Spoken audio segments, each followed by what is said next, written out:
Baik, bismillahirrahmanirrahim. Assalamualaikum warahmatullahi wabarakatuh. Alhamdulillah, wassalatu wassalamu ala rasulillah wa ala alihi wa sahbihi wa man wala amma ba'du. Puji syukur kehadirat Allah Subhanahu wa taala. Alhamdulillah Ibu Bapak semuanya, atas kehendak yang Maha Kuasa kita dipertemukan di tempat yang baik ini, SD Negeri 2 Bojonegara. Pertama kali saya datang ke sini, mudah-mudahan jejak saya di sini tidak membawa keburukan. Amin.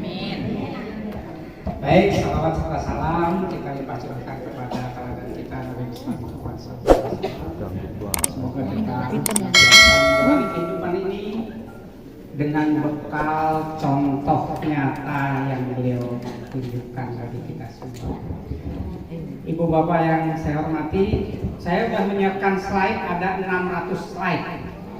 Tapi karena banyak, ya tidak perlu saya tayangkan. Saya mencerita saja. Baik, kelihatan nggak Bapak Ibu di belakang? Saya punya satu kekurangan. Kekurangan saya adalah kurang tinggi. Saya mau tanya dulu, kemarin siapa yang di horizon ikut? Angkat tangan. Nah. Nah, Bapak Ibu yang nanti tidak mengerti, tanya ke yang angkat tangan ini. Masa sudah di karantina 2 hari di horizon masih juga nggak ngerti juga, harus sudah mengerti ya. Kurang ya? Pak, kurang, harusnya menginap katanya. Menginap di horizon. Iya ya. Iya kan itu menginap di rumah masing-masing. Baik Ibu Bapak semuanya, ini guru kelas berapa? 1, 2, 4, 5. Oh, kelas 3 tidak ada ya? Belum, tidak apa-apa, sebenarnya kelas 1 dan 2 sama, 3 dan 4 sama, 5 dan 6 sama. Baik Ibu Bapak yang saya hormati, saya diminta oleh teman-teman panitia, Mas Iqbal mau di dalam? Sini boleh? Ayo, nggak apa-apa, ayo sini nggak apa-apa. Kita nggak ngasih ini kok, ini santai aja nih. Ya, saya perkenalkan dulu ya Bapak Ibu supaya kalau tak kenal maka alhamdulillah, mudah-mudahan. Nama saya Ahmad Supriyatna. Orang manggil Pak Pri, manggil Pak Yatna, Pak Ahmad, Pak Supriyatna. Asal nama saya jangan disingkat. Ahmad Supriyatna. Apa singkatannya Bu? Asu. Oh, jangan itu. Asu, Pak. Ada P-nya ya. Ya pokoknya boleh asu, boleh, tapi jangan asu. Kalau asu bahaya ya. Baik, saya diminta untuk, saya ingin berdiskusi. Jadi saya tidak ingin ngasih materi. Saya ingin berdiskusi dengan Ibu Bapak terkait dengan implementasi kurikulum Merdeka. Namanya kurikulum Merdeka. Ya, begitu. Sebelum mulai, saya ingin diberitahu dong apa kira-kira kebutuhan Ibu Bapak, apa sih? Beda ya Pak ya? Iya. Otomatis kan kita sebagai seorang guru kadang apa ya, kebingungan dan kesulitan untuk menghadapi siswa yang mungkin punten IQ-nya kadang menengah ke bawah gitu ya Pak ya? Iya, betul. Ya, itu bagaimana itu Pak caranya? Apakah harus dibedakan antara IQ siswa yang dari tengah ke atas gitu ya, atau dari setengah ke bawah gitu Pak? Baik Bu, ini pertanyaan saya untuk masuk, terpaksa saya pasang slide. Boleh ya? Ya, makasih Pak ya. Terima kasih Bu, terima kasih dengan Bu. Siapa Bu? Ibu Marumah. Marumah. Yang lain ya, dulu ya. Jadi yang tadi Ibu katakan seharusnya itulah kurikulum Merdeka. Kembali kepada seharusnya. Jadi yang pertama sekali prinsip kurikulum Merdeka itu adalah fokus kepada siswa. Ya. Kalau fokus kepada siswa, siswanya sama tidak? Tidak. Ada yang sudah di kelas 4 nih, ada yang bacanya lancar, ada yang bacanya terbata-bata, ada yang bacanya huruf aja belum kenal di kelas 4 ini.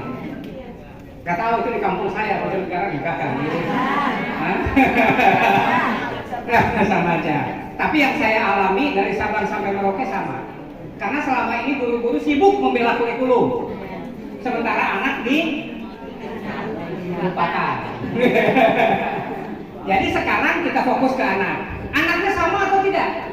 Tidak, anaknya beda. Maka prinsip yang kedua dalam kurikulum Merdeka, mengajar harus sesuai level kemampuan anak. Ya, mengajar harus sesuai level kemampuan anak. Di kelas 5, kalau anak belum bisa baca, sudah ajarin baca saja.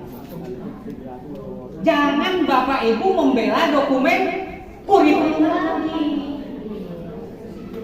Oke, lah itu kan Pak Priyanto Pak yang ngomong, tapi kan kementerian nggak begitu. Tanyakan kepada kepala pusat kurikulum.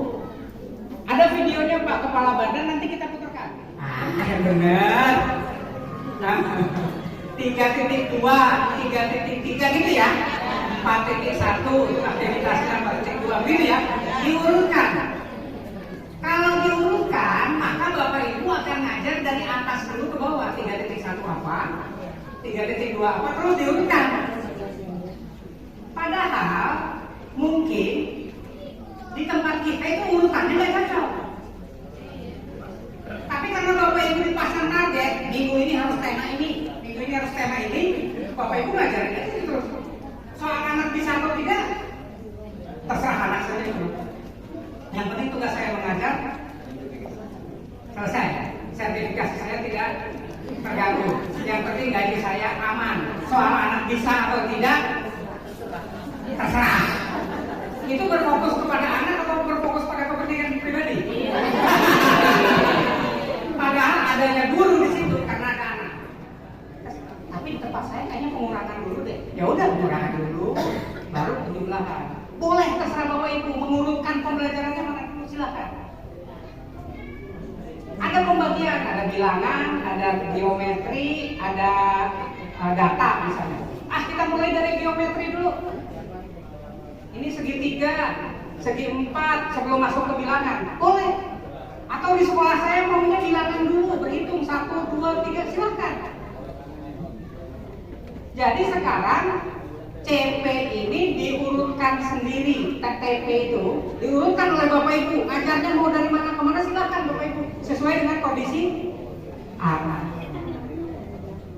Untuk memudahkan Bapak Ibu, jangan memaksa yang sulit dulu. Wah ini saya sulit nih. Ketika bicara FPB sama KPK di kelas 5, banyak gurunya yang pusing juga, ya kan? Nah kalau pusing, kebelakangkan saja, Bapak Ibu gurunya belajar dulu. Ya kan nggak mungkin ngajarin anak kalau kita belum bisa, gitu ya? Boleh. Jadi pembelajarannya tidak sama satu sekolah dengan sekolah lain dalam waktu tertentu, tetapi secara fase sama.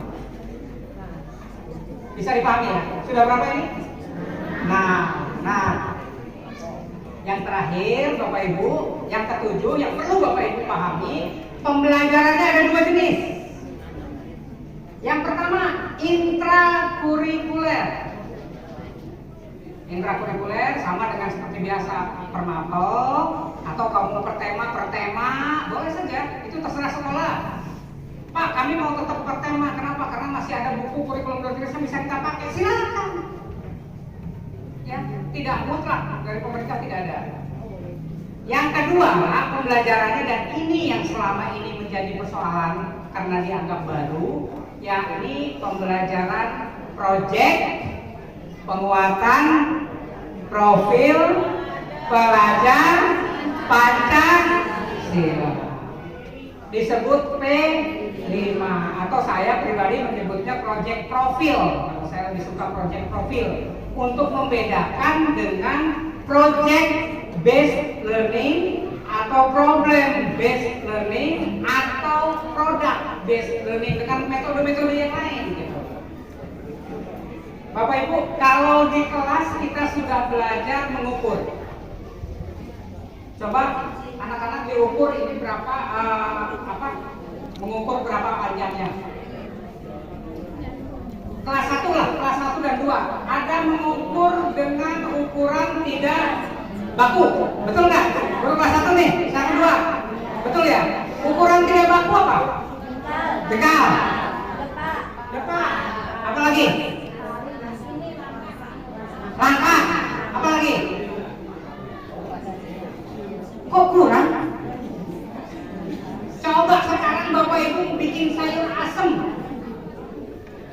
garam, enggak, garam satu apa? Sendok apa? Oke, asinan nanti kalau 1 sendok makan. Hah? Garam 1 sendok teh atau garam secukupnya, gula 1 sendok makan, bawang 1 siung. Ayo, ya, itu semua ukuran tidak baku. Emang masak ada yang pakai ukuran baku?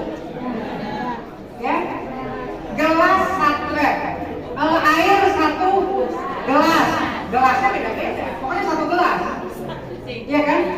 Air 1 gelas. Bapak Ibu, setelah anak belajar tentang pengukuran tidak baku, bagaimana cara melihat kemampuannya? Selama ini, ulangan kan? Pakai paper and pencil kan? Nah, di kurikulum Merdeka, ilmu itu harus diamalkan. Caranya dipraktekkan dalam kehidupan anak. Dalam bentuk apa? Project. Anak-anak, hari ini kita bikin project, bikin sambal. Kemarin diskusi dengan guru-guru bicara. Saya menyanyi kemarin itu kan menyanyi ya kemarin kita ya. Pang-rimpang, batang dalam tanah. Jadi itu kebetulan saya yang merangkai itu ya. Anak-anak di IPAS itu belajar tentang jenis tanaman. Salah satunya rimpang. Ada yang tahu rimpang? Untuk menjelaskannya saya pakai lagu. Pang-rimpang, batang dalam tanah. Pang-rimpang, beragam jenisnya. Pang-rimpang, bahan jamu kita. Pang-rimpang, banyak khasiatnya. Contohnya, ada jahe, kunyit kencur, temulawak. Ada bangwe, temu giri, dan kecombrang. Ada yang tahu kecombrang?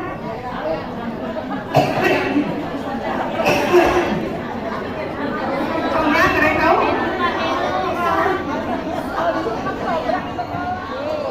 Kita bikin sambal.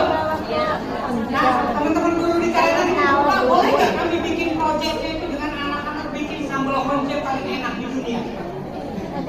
Setuju saya bilang. Coba nanti sekolah alokasikan 1 hari Sabtu, temanya bikin sambal. Proyeknya. Dengan proyek itu, anak belajar bikin ukuran tidak baku. Honjenya 1 siung, gulanya 1 sendok teh, garamnya secukupnya, terasinya seujung kuku. Kurang ini ya, mantap ya. Terasinya segede jempol. Nah, proyek itu yang begitu Bu. Jadi anak sudah belajar, sekarang ilmunya kita praktekkan di dalam kelas. Nah, tapi ingat, udah langsung kepikirnya mau makan-makan. Tapi ingat Bapak Ibu, proyek tidak harus ada produknya.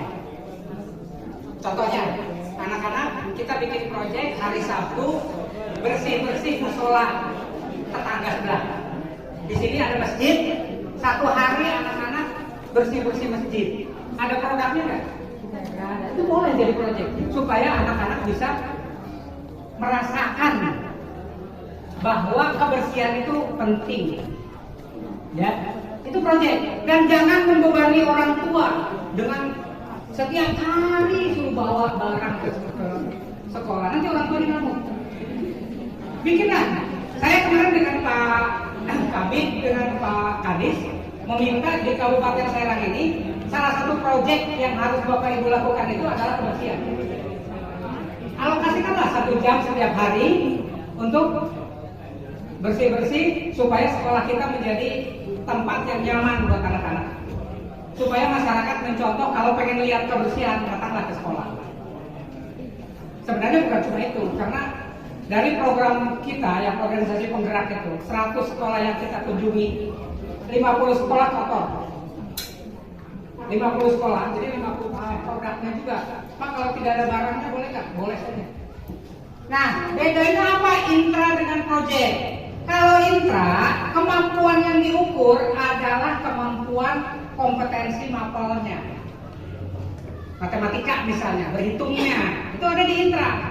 Kalau di project, tidak ada kaitannya dengan intra, dengan mapel.